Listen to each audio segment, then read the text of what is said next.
नमस्कार, स्वागत है आप सबका बेबाक में। आपके साथ मैं हूं साकिब सुमन। जी हां, ना इधर की बात ना उधर की बात, सिर्फ बात बेबाक, यानी कि एक मसला और उस मसले पर गहराई तक पड़ताल और गहराई के साथ आपके सामने बेबाक अंदाज में तमाम रिपोर्ट्स रखते हैं इस कार्यक्रम के जरिए। तो एक बार फिर से शुरुआत करते हैं बेबाक की, और आज बात करेंगे बढ़ते प्रदूषण स्तर की, और जिस तरीके से प्रदूषण बढ़ा है उसके लिए पराली को जिम्मेदार ठहराया गया है। वाकई क्या पराली जिम्मेदार है इस प्रदूषण के लिए? आज बेबाक में इसी पर बात होगी।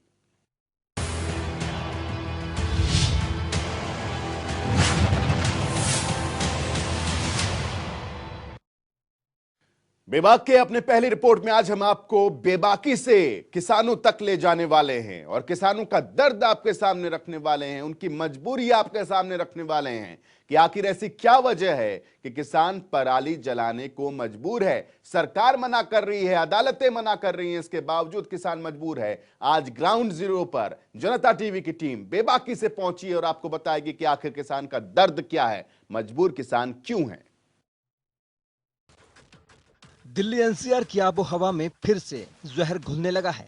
कोरोना महामारी की वजह से हुए लॉकडाउन के दौरान जहां दिल्ली एनसीआर की हवा बेहद साफ हो गई थी, वहीं अनलॉक में हालात फिर से बिगड़ने लगे हैं। एक बार फिर से प्रदूषण बढ़ने लगा है और लोगों का दम घुटने लगा है। आंखों में जलन होने लगी है, सांस लेना भी दूभर होने लगा है, क्योंकि हरियाणा और पंजाब के खेतों में पराली जलाने का सीजन पीक पर आ गया है। क्योंकि किसानों को गेहूं की फसल बोने के लिए खेतों को खाली करना है, जिसके लिए किसान के पास महज 10 दिनों का वक्त होता है, क्योंकि ज्यादा समय बीतने के बाद जमीन सूखने लगती है, जिसमें गेहूं की बुआई नहीं की जा सकती। और किसानों का कहना है कि सरकार की तरफ से पराली का निपटान नहीं किया जा रहा और किसानों के पास पराली रखने के लिए पर्याप्त जगह नहीं है, इसलिए किसान पराली जलाने को मजबूर हैं। धान की कटाई का सीजन है और किसान पराली जलाते हैं और उसका धुआं राष्ट्रीय राजधानी दिल्ली तक जाता है, जिस वजह से लोगों को सांस लेने में दिक्कतों का सामना करना पड़ता है। हमारे साथ हैं आज किसान और इन किसानों से जानते हैं कि ऐसी वजह कौन सी है कि उन्हें पराली जलानी पड़ती है। सरकार के लाख जतन करने पर भी वातावरण में इन दिनों धुआं नजर आता है। क्या वजह है जी, पराली क्यों जलाते हैं किसान?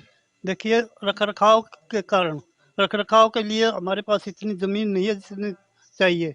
अब अगर उस जमीन के अंदर पराली का रखरखाव करेंगे तो हम कहाँ पैदावार लेंगे, वो जमीन सारी वहीं पे रुक जाएगी। इसलिए उसको जलाना पड़ रहा है। जला के हम भी खुश नहीं, उसमें जमीन की भी ताकत जाती है, लेकिन करे क्या, जलाना मजबूरी है। हाँ जी, आप बताएं क्या क्या मजबूरी है किसान की, पराल क्यों जलाते हैं? किसान की ये मजबूरी है, पहली तो न अगर जब पराली पड़ी रहेगी तो कणक की कहाँ बिजाई करेगा और लेट होगा। नंबर 2 बात यह है कि छोटा जमींदार होने के कारण जल्दी ही उसको निपटारा करना चाहते हैं ताकि टाइम पर अपना बिजाई कर सके। नंबर 3, सरकार इस चीज का प्रबंध नहीं कर रही है। आग भाई हम इसका प्रबंध कर दें। तो क्या मांग है सरकार से आपकी? सरकार की यह है कि जी इस पराली का प्रबंध किया जाए ताकि किसान अपने टाइम पर बिजाई कर सके और अच्छे से अच्छी फसल ले सके। तो कुछ जागरूकता भी आई है, किसान कुछ कम जलाना शुरू कर दिया है? हाँ, बहुत ही कम जलाना शुरू कर रखा है। अब पहले तो ज़्यादा जलाते थे, अब बहुत कम हो गया, क्योंकि पहले बीच में बिक्री भी हुई थी, फिर वो अब फिर बंद हो गई है ये। इसलिए निहायत ज़रूरी है कि छोटे किसान ने तो ज़रूरी हो गया कि टाइम के ऊपर अपनी क्यारी को खाली करके बिजाई करे। ये आप मानते हैं कि पराली जलाते हैं किसान? जी बिल्कुल जलाते हैं। छोटे जमींदार ले जाएं कहाँ उसको और क्या करें। जमींदारों को अपना बुआरा बिजाई भी करनी होती है, मात्र 10 दिन का टाइम होता है, फिर जमीन सूख जाए नहीं तो उसको अपनी बाई भी करनी पड़ती है, बिजाई भी करनी पड़ती है। जमींदार वैसे पिस चुका है। किसान के पास पराली जलाने के सिवाय कोई विकल्प नहीं है, मजबूरी वश जो है किसान पराली जलाते हैं, ऐसा किसानों ने आपके सामने अभी बताया। पराली जलाना किसानों की मजबूरी बन चुकी है, तो किसानों को रोकना सरकार के लिए गले की फांस। जरा इन तस्वीरों को ध्यान से देखिए। खेतों से उठता ये धुआं लोगों को बहुत बीमार करने के लिए काफी है। हरियाणा और पंजाब के गांवों में खेत जलने लगे हैं। पराली को आग लगाने से हवा में जहर घुलता जा रहा है, इंसान बीमार हो रहा है, सांस लेना मुश्किल होता जा रहा है। पराली खेतों में जल रही है, लेकिन भुगतना दिल्ली एनसीआर के लोगों को पड़ रहा है। दिल्ली के आसमान में धुएं की परत चढ़ने लगी है। लोगों को मास्क का इस्तेमाल करना पड़ रहा है, लेकिन ना तो किसान मानने को तैयार है और ना ही सरकार किसानों को रोकने में कामयाब। सरकार किसानों को जागरूक करने के लिए तरह तरह के अभियान चला रही है, लेकिन किसान मजबूर हैं क्योंकि उनके पास पराली ना जलाने के लिए कोई दूसरा विकल्प नहीं है। एक बार जरा देखिए और समझने की कोशिश कीजिए कि पराली लोगों के स्वास्थ्य के लिए जहर क्यों है। पराली जलाने से स्वास्थ्य पर क्या होता है नुकसान? पराली जलाने से धुआं निकलता है, उसमें कार्बन मोनोऑक्साइड और कार्बन डाइऑक्साइड गैसों से ओजोन परत फट रही है। इससे अल्ट्रावायलेट किरणें जो स्किन के लिए घातक सिद्ध हो सकती है, सीधे जमीन पर पहुंचती है। इसके धुएं से आंखों में जलन होती है, सांस लेने में दिक्कत होती है और फेफड़ों की बीमारियों के बढ़ने का खतरा भी बढ़ जाता है। कोरोना महासंकट की वजह से बेशक देश को लॉकडाउन के दौर से गुजरना पड़ा, बेशक अर्थव्यवस्था को बड़ा झटका लगा, बेशक करोड़ों लोगों की नौकरियां चली गई, बेशक प्रवासी मजदूरों को अपने घर तक का सफर पैदल ही करना पड़ा, लेकिन इस सब परेशानियों के बीच अगर देखा जाए तो दिल्ली एनसीआर नहीं, करीब पूरे देश भर में प्रदूषण का स्तर गिरकर सामान्य हो गया था। लेकिन जैसे जैसे देश ने अनलॉक में कदम रखना शुरू किया, वैसे ही तमाम परेशानियों से ऊपर उठने की शुरुआत होने लगी, जिससे प्रदूषण की असली और बड़ी समस्या सबके सामने आने लगी, जिससे पार पाना शायद इतना आसान नहीं होगा। जनता टीवी के लिए अभिषेक सैनी की रिपोर्ट। दिल्ली में प्रदूषण का स्तर लगातार बढ़ता चला जा रहा है और इसके लिए सीधे तौर पर हरियाणा और पंजाब के किसानों को जिम्मेदार ठहराया जाता है कि हरियाणा और पंजाब के किसान पराली जलाते हैं और जिस वजह से दिल्ली का प्रदूषण स्तर बढ़ता है। आज आपको हरियाणा और पंजाब दोनों जगह लिए चलते हैं, पराली के आंकड़े से आपको रूबरू कराते हैं, बताते हैं कि आखिर क्या वाकई हरियाणा और पंजाब इसके लिए जिम्मेदार है। राजधानी दिल्ली और एनसीआर में हर साल प्रदूषण की समस्या भयानक होती जा रही है और लोगों का सांस लेना मुश्किल होता जा रहा है। इसकी बड़ी वजह हरियाणा और पंजाब में धान फसल की कटाई के बाद जलाई जाने वाली पराली को माना जाता है। पराली जलाए जाने पर दिल्ली से लेकर हरियाणा तक सियासत भी होती रहती है। ऐसे में हम आपको बताने चाह रहे हैं कि आखिर ये पराली है क्या और इसे जलाने पर बवाल क्यों होता है। पराली क्या है?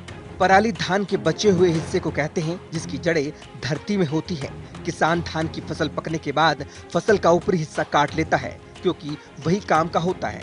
बाकी हिस्सा जो होता है वो किसान के लिए किसी काम का नहीं होता। अगर फसल बोने के लिए खेत खाली करने होते हैं, ऐसे में अगली फसल बोने के लिए खेत खाली करने होते हैं, तो इसलिए किसान फसल के बाकी हिस्से को यानी सूखी पराली को आग लगा देते हैं। पराली को लेकर लगातार सरकार और किसान परेशान हैं। किसानों को दूसरा विकल्प नहीं मिल रहा तो सरकार की पराली को जलाने की रोक पर सारे प्रयास विफल हो रहे हैं। चलिए एक बार आंकड़ों की मदद से समझते हैं कि हर साल कितनी पराली जलाई जाती है। पंजाब में कितनी जलती है पराली? पंजाब में हर साल 210 लाख टन पराली होती है, जिसमें से 80% जलाई जाती है। पंजाब में लगभग 30 लाख हेक्टेयर में धान की खेती की जाती है। करीब 200 लाख टन पराली की पैदावार होती है। 50 लाख टन पराली का ही प्रबंधन हो पाता है। बची हुई 150 लाख टन जला दी जाती है। ये तो बात हुई पंजाब की। हरियाणा में भी सरकार ने पराली जलाने की रोक पर कार्य किए हैं।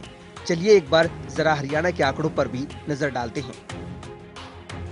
हरियाणा में कितनी जलती है पराली? हरियाणा में धान की खेती उत्तरी क्षेत्र के 10 जिलों में होती है। हरियाणा में 13 लाख हेक्टेयर में की जाती है धान की खेती। 69,000 मीट्रिक टन निकलती है पराली। पशुओं को खिलाने के लिए पराली का इस्तेमाल बंद हो चुका है, जिसके चलते 90% किसान पराली को जला देते हैं। वहीं दिल्ली एनसीआर में बढ़ते प्रदूषण को लेकर बल्लभगढ़ से बीजेपी विधायक और हरियाणा सरकार में कैबिनेट मंत्री मूलचंद शर्मा ने चिंता जताई, साथ ही बढ़ते प्रदूषण पर लगाम लगाने के प्रयासों की जानकारी दी। जो पर्यावरण की जो हालत है प्रदूषण है, और जो सबसे ज़्यादा प्रदूषण हमारे एनसीआर में सबसे ज़्यादा हालत खराब है, और बल्लभगढ़ के जो आंकड़े के हिसाब से जो भारत में प्रदूषण बोर्ड ने लिखा है और बल्लभगढ़ का नाम सबसे ऊपर है प्रदूषण। इसकी आज हमने शुरुआत करी है कि पेड़ों की धुलाई के साथ और जितना भी माइनिंग का या कोई रोड़ी है, बजरी है या दूसरा है, और सब अपने कवर करके लाएं, उसको ढक के लाएं। और जहाँ भी कंस्ट्रक्शन के काम हो रहे हैं, अपने पानी का विशेष ध्यान रखें। सड़कों पर निगम के जहाँ सुबह उठ के पानी का छिड़काव करें। जैसे हाईवे के हमारे 3-4 फ्लाईओवर अपने बन रहे हैं, झाड़ सेतरी का है, सीकरी का है, और इस तरह से इन जो फ्लाईओवर में पानी का छिड़काव रखें तो मिट्टी ना होकर जो पर्यावरण जो दूषित हो रहा है, इसकी हमने शुरुआत के लिए पानी छिड़काव करके। सरकार हर साल प्रदूषण रोकने के लिए नए नए प्रयास करती है, लेकिन हालत जस के तस बने रहते हैं। ऐसे में किसान पराली का निपटान न करने के लिए सरकार को जिम्मेदार ठहराता है, लेकिन सवाल लगातार एक ही बना हुआ है कि पराली से होने वाले प्रदूषण से शहरी इलाकों को निजात कब मिलेगी, या फिर दिल्ली एनसीआर के लोगों का यूं ही दम घुटता रहेगा। जनता टीवी के लिए अभिषेक सैनी की रिपोर्ट। बात दिल्ली की करेंगे। दिल्ली में प्रदूषण का स्तर लगातार बढ़ रहा है। दिल्ली की हवा एक बार फिर से जहरीली होती चली जा रही है। एक बार फिर से लोगों का दम घुटता चला जा रहा है। एक तरफ कोरोना का कहर बरकरार है, दूसरी तरफ प्रदूषण का स्तर लगातार बढ़ता चला जा रहा है। दिल्ली जिए तो जिए कैसे? क्या दिल्ली एक बार फिर से गैस चैम्बर में तब्दील हो जाएगी? रिपोर्ट को देखिए। हवा में घुलता जहर, दिल्ली वालों की उखड़ती सांसें, बीमार होते लोग, ये बताने को काफी है कि एक बार फिर से आसमान में धुएं का साया मंडराने लगा है, क्योंकि पंजाब और हरियाणा में पराली जलाने का सीजन आ गया है। वहीं दिल्ली सरकार प्रदूषण के खिलाफ अपनी जंग लगातार तेज कर रही है। प्रदूषण के गहराते खतरे को लेकर दिल्ली सरकार कई अभियान चला रही है, जिसके तहत पिछले दिनों पराली को गलाकर खाद बनाने के लिए बायोडिकम्पोजर घोल का छिड़काव करने की शुरुआत हुई, जो दिल्ली में 700 से 800 हेक्टेयर जमीन पर जहां धान उगाया जाता है और पराली निकलती है, वहां घोल का छिड़काव किया जा रहा है, जिससे प्रदूषण को रोकने में मदद मिलेगी। वहीं प्रदूषण के खिलाफ दिल्ली सरकार रेड लाइट ऑन गाड़ी ऑफ अभियान चला रही है। इसी अभियान की जानकारी दिल्ली के राजेंद्र नगर से आम आदमी पार्टी के विधायक राघव चड्ढा ने दी। युद्ध प्रदूषण के विरुद्ध दिल्ली सरकार की मुहिम चल रही है। आइए आपकी बात कराते हैं आम आदमी पार्टी के विधायक राघव चड्ढा से। किस तरीके से सर इस मुहिम को आप सपोर्ट करें? खुद जो है ग्राउंड लेवल पर उतरे हुए हैं। दिल्ली सरकार प्रदूषण को रोकने के लिए और किस तरीके की जो कदम है वो उठाने वाली है? देखिए, दिल्ली सरकार और अरविंद केजरीवाल जी के आदेश अनुसार दिल्ली भर में ये इस कैंपेन की शुरुआत करी गई है। इस कैंपेन का नाम है लाल बत्ती ऑन गाड़ी ऑफ। और जैसा कि आप देख रहे हैं, हम राजेंद्र नगर विधानसभा के एक जंक्शन पे खड़े हैं और यहाँ पे जनता से रिक्वेस्ट करी जा रही है कि आप अपनी लाल बत्ती ऑफ कर दें, अपनी गाड़ी की बत्ती ऑफ कर दें, अपना इग्निशन ऑफ कर दें, जिससे वायु प्रदूषण के स्तर में उसको घटाने में एक अहम योगदान होगा। दिल्ली वाले हर समय उन्होंने इन लड़ाइयों में दिल्ली सरकार का साथ दिया है, चाहे वो अरविंद केजरीवाल जी की एक आवाज पे डेंगू के खिलाफ लड़ाई हो, कोविड-19 के खिलाफ लड़ाई हो, या फिर वायु प्रदूषण के खिलाफ लड़ाई हो। और आज ये देखने को मिल रहा है कि कैसे अरविंद केजरीवाल जी के कहने पर समस्त आम आदमी पार्टी सड़कों पर उतारी है और जनता बहुत अच्छे से इसे रिस्पॉन्ड कर रही है। जनता में अवेयरनेस भी फैल रही है और जनता गाड़ी भी बंद कर रही है। राघव जी, आरोप ये लगता है कि जब जब सर्दियां आती हैं, 15 अक्टूबर की बात होती है, उसी के आसपास जो है आम आदमी पार्टी भी एक्टिव नजर आती है, केंद्र सरकार भी एक्टिव नजर आती है, लेकिन साल भर की बात करें तो कोई ये जो इस तरीके की मुहिम जो साल भर चलानी चाहिए वो कहीं ना कहीं देखिए, दिल्ली सरकार ने जो अभी अपना 7 पॉइंट एजेंडा भी लागू किया है और कई सारे कदम वायु प्रदूषण के खिलाफ उठाए हैं, वो तो पूरे एक साल की नहीं, कई सालों की मेहनत है। ईवी पॉलिसी हो, स्मॉग टावर हो, इस प्रकार के जितने कदम उठाए, ये सारे पुराने सालों की, पुराने महीनों की हमारी मेहनत है। लेकिन पड़ोसी राज्यों से समर्थन नहीं मिल पा रहा है। ये जो वायु प्रदूषण है एक उत्तर भारत की समस्या है, दिल्ली की समस्या नहीं है। और स्तर इसका समाधान भी उत्तर भारत के स्तर पे आएगा, दिल्ली के स्तर पे नहीं आएगा। तो ये आवश्यक है कि इस समय उत्तर भारत के तमाम राज्य दिल्ली की इस लड़ाई में और दिल्ली का साथ दें। पराली को लेकर जो है कहीं ना कहीं ये आवाज उठती है कि पराली से जो है पोल्यूशन होता है। उत्तर भारत की समस्या आप बता रहे हैं, पड़ोसी राज्यों को किस तरीके की जो है आह्वान करेंगे कि वो भी जो है इस मुहिम में जो है साथ? यही बोलेंगे कि आप साथ दीजिए। पराली जलना सबसे बड़ा कारण है आज के समय वायु प्रदूषण का, और यदि पड़ोसी राज्य पराली जलाना नहीं बंद करेंगे अपने राज्यों में और पड़ोसी राज्य की सरकारें किसानों को कोई विकल्प नहीं देंगी, जैसे अरविंद जी ने दिल्ली में दिया है, तो वायु प्रदूषण तो बढ़ेगा ही। और अगर उन्हें, मैं तो ये कहता हूं कि हरियाणा और पंजाब के मुख्यमंत्री को अगर दिल्ली वालों की चिंता नहीं है, कम से कम अपने राज्य की जनता की चिंता तो करें। उनके लोगों पर भी, उनके रेस्पिरेटरी हेल्थ पर भी तो प्रभाव पड़ रहा है, उनके बारे में सोचें। दिल्ली की आबोहवा में फिर से घुलता जहर लोगों को सांस लेना दूभर कर रहा है, जिसका जिम्मेदार पड़ोसी राज्य हरियाणा और पंजाब में जलाई जा रही पराली को माना जा रहा है, क्योंकि पिछले दिनों सैटेलाइट के जरिए पराली जलाने की तस्वीरें कैप्चर की गई थी, जो हरियाणा और पंजाब के इलाकों की थी। ऐसे में दिल्ली सरकार पंजाब और हरियाणा सरकार को लगातार पराली जलाने पर लगाम लगाने की नसीहत दे रही है और खुद प्रदूषण पर लगाम लगाने के लिए पुरजोर कोशिश कर रही है। जनता टीवी के लिए अभिषेक सैनी की रिपोर्ट। आपने लगातार प्रदूषण का नाम सुना है, बढ़ते प्रदूषण के स्तर को भी आपने देखा है कि PM 2.5 की बात लगातार हो रही है, PM 10 की बात लगातार हो रही है, लेकिन क्या आप समझते हैं PM का मतलब क्या होता है? PM के आधार पर पॉल्यूशन को मापा कैसे जाता है? यह प्रदूषण नापने का एक कैसा मानक है? आज बारीकी से बताते हैं आपको कि PM आखिर है क्या। जब शरीर के किसी हिस्से में हुई बीमारी नासूर बन जाती है, तब शरीर के उस हिस्से को शरीर से अलग करना पड़ता है। लेकिन जरा सोचिए, अगर कोई बीमारी ऐसी हो जो पूरे शरीर के लिए नासूर बन जाए, तब क्या होगा? बेशक उस वक्त जान गंवानी पड़ सकती है। बढ़ता प्रदूषण धीरे धीरे सभी को अपनी जद में लेना शुरू करने लगा है। ऐसे में प्रदूषण कितना खतरनाक हो सकता है, इस बात को समझने के लिए प्रदूषण को 4 लेवलों में बांटकर समझा जा सकता है। प्रदूषण का पहला स्तर PM 2.5 का स्तर 91 से 120 तक, PM 10 का स्तर 251 से 350 तक। प्रदूषण का दूसरा स्तर बहुत खराब, PM 2.5 का इंडेक्स 121 से 250 तक, PM 10 का स्तर 351 से 340 तक। तीसरा स्तर गंभीर स्थिति, PM 2.5 का इंडेक्स 250 से ऊपर, PM 10 का स्तर 430 से ऊपर। प्रदूषण का चौथा स्तर अति गंभीर स्थिति, PM 2.5 का इंडेक्स 300, PM 10 का स्तर 500 से ऊपर। प्रदूषण के ये वो 4 स्तर हैं जो एक के बाद एक खतरनाक होते चले जाते हैं, और जब प्रदूषण के ये चारों स्तर अपनी सीमा से बाहर होने की कगार पर होते हैं, तो जाहिर तौर पर लोगों का सांस लेना भी मुश्किल हो जाता है। ऐसे में समय रहते प्रदूषण के इन स्तरों को नहीं समझा गया तो नतीजा जल्द ही सामने होगा, जो बेहद खतरनाक होगा। जनता टीवी के लिए शारिक हुसैन की रिपोर्ट। बेबाकी से तमाम तथ्यों को आपके सामने हमने रखा, ग्राउंड जीरो से किसानों के हाल से भी हमने आपको रूबरू कराया, लेकिन ये एक तरफ, दूसरी तरफ आपका स्वास्थ्य, दूसरी तरफ आपका हेल्थ, यानी कि आपको बचना तो खुद ही है। आज आप भी जानिए कि इस बढ़ते प्रदूषण से आप कैसे बच सकते हैं, क्या उपाय आपको करने चाहिए। सरकार तो जो करेगी करेगी, किसान तो जो करेंगे वो करेंगे, लेकिन आप क्या कर सकते हैं प्रदूषण से बचने के लिए, इस रिपोर्ट में देखिए। देश की राजधानी इन दिनों एक बार फिर से प्रदूषण की चपेट में है। लोगों को सांस लेने में भी खासा दिक्कत हो रही है। इसकी वजह चाहे जो भी हो, लेकिन इसमें कोई शक नहीं कि हालत काफी खराब है।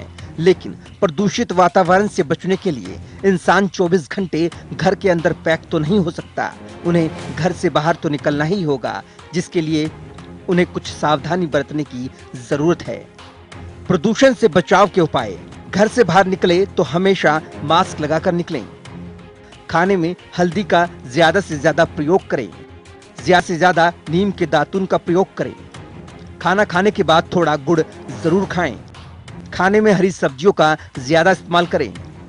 घर में हरे पौधे लगाएं, जिससे हवा स्वच्छ होगी। न पीने का जल बचा, न बची शुद्ध हवा। प्रदूषण है हर कण कण में, बीमार है हर जन जन में। अपने आप को स्वस्थ रखना सिर्फ आपके ही हाथ में है। कहीं पराली के जलने को लोग प्रदूषण बता रहे हैं, तो कहीं वाहनों और पटाखों को, लेकिन प्रदूषण फिर भी बढ़ रहा है। इसे रोकना ना आपके हाथ में है और ना हमारे। इसलिए हम इतना ही कहेंगे, कैसे सजे ऐसे में सुंदर जीवन, जहां हर कण कण में है प्रदूषण। जनता टीवी के लिए शारिक हुसैन की रिपोर्ट। तो आज बेबाकी से हमने तमाम तथ्यों को आपके सामने रखा है, चाहे किसी को पसंद आए या ना आए। हमारा काम तथ्यों को आपके सामने रखना है। हमने तथ्य आपके सामने रख दिए, अब आप तय कीजिए कि किस तरीके से आप इस मसले को देखते हैं, किसे आप जिम्मेदार सोचते हैं, मानते हैं और ठहराते हैं। आज की पेशकश में अभी से बस इतना ही। एक छोटा सा ब्रेक ले रहे हैं, ब्रेक के बाद भी खबरों का सिलसिला लगातार जारी रहेगा।